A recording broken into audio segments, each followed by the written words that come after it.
माता पार्वती और भगवान गणेश की कथा। माता पार्वती और भगवान गणेश की कथा हिंदू धर्म की सबसे प्रसिद्ध और भावनात्मक कथाओं में से एक है। यह कथा न केवल प्रेम, विश्वास और शक्ति का संदेश देती है, बल्कि ये भी सिखाती है कि सच्ची भक्ति और कर्तव्य पालन का फल हमेशा शुभ होता है। बहुत समय पहले की बात है। कैलाश पर्वत पर भगवान शिव और माता पार्वती निवास करते थे। माता पार्वती अत्यंत सौम्य, करुणामयी और शक्तिशाली थीं। एक दिन माता पार्वती स्नान करने के लिए जा रही थीं, लेकिन उनके द्वार पर कोई ऐसा नहीं था जो उनकी रक्षा कर सके।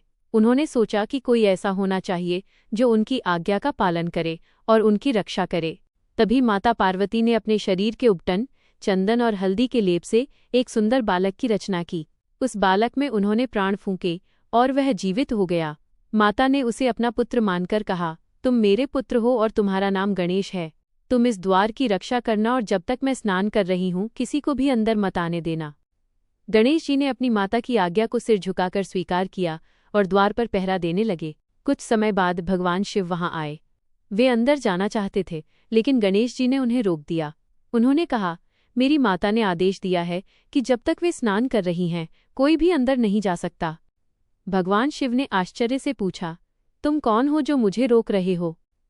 गणेश जी ने दृढ़ता से उत्तर दिया, मैं माता पार्वती का पुत्र हूँ और उनका आदेश मेरे लिए सबसे बड़ा है। ये सुनकर भगवान शिव को क्रोध आ गया। उन्होंने अपने गणों को आदेश दिया कि इस बालक को हटाओ, लेकिन गणेश जी बहुत वीर थे। उन्होंने सभी गणों को परास्त कर दिया। यह देखकर देवता भी चकित रह गए। अंत में भगवान शिव स्वयं युद्ध के लिए आगे बढ़े। एक भयंकर युद्ध हुआ। गणेश जी ने पूरी शक्ति से लड़ाई की, लेकिन अंततः भगवान शिव ने अपने त्रिशूल से उनका सिर काट दिया। जब माता पार्वती स्नान करके बाहर आईं और अपने पुत्र को मृत अवस्था में देखा, तो वे अत्यंत दुखी और क्रोधित हो गईं। उनका क्रोध इतना भयानक था कि उन्होंने अपने शक्तिशाली रूप को धारण कर लिया और संपूर्ण सृष्टि को नष्ट करने की चेतावनी दी। देवताओं ने भगवान शिव से प्रार्थना की कि माता पार्वती को शांत करें, नहीं तो संपूर्ण ब्रह्मांड संकट में पड़ जाएगा।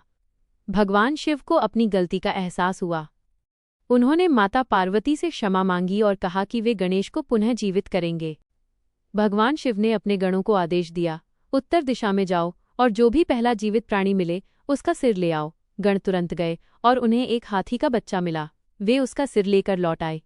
भगवान शिव ने उस हाथी के सिर को गणेश जी के शरीर से जोड़ दिया और उन्हें पुनः जीवित कर दिया। गणेश जी जीवित हो उठे और माता पार्वती की गोद में आ गए। माता पार्वती अत्यंत प्रसन्न हुईं।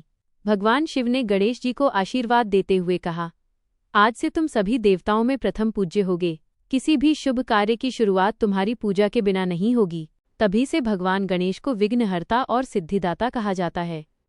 वे सभी बाधाओं को दूर करते हैं और भक्तों को सफलता प्रदान करते हैं। इस कथा से मिलने वाली शिक्षा। माता पिता का सम्मान। माता पिता का सम्मान और उनकी आज्ञा का पालन करना सबसे बड़ा धर्म है। गणेश जी ने अपनी माता के आदेश का पालन करते हुए भगवान शिव तक को रोक दिया। कर्तव्य निष्ठा। सच्ची भक्ति और कर्तव्य के प्रति निष्ठा हमेशा फल देती है। क्रोध का त्याग। क्रोध और अहंकार से बचना चाहिए, क्योंकि ये विनाश का कारण बन सकता है। माँ का प्रेम। माता पार्वती और गणेश जी का ये प्रेमपूर्ण संबंध हमें यह भी सिखाता है कि एक माँ अपने बच्चे के लिए कुछ भी कर सकती है। उनका प्रेम असीम और अनंत होता है। आज भी जब कोई व्यक्ति किसी नए कार्य की शुरुआत करता है तो सबसे पहले भगवान गणेश की पूजा करता है, ताकि उसका कार्य बिना किसी बाधा के सफल हो सके।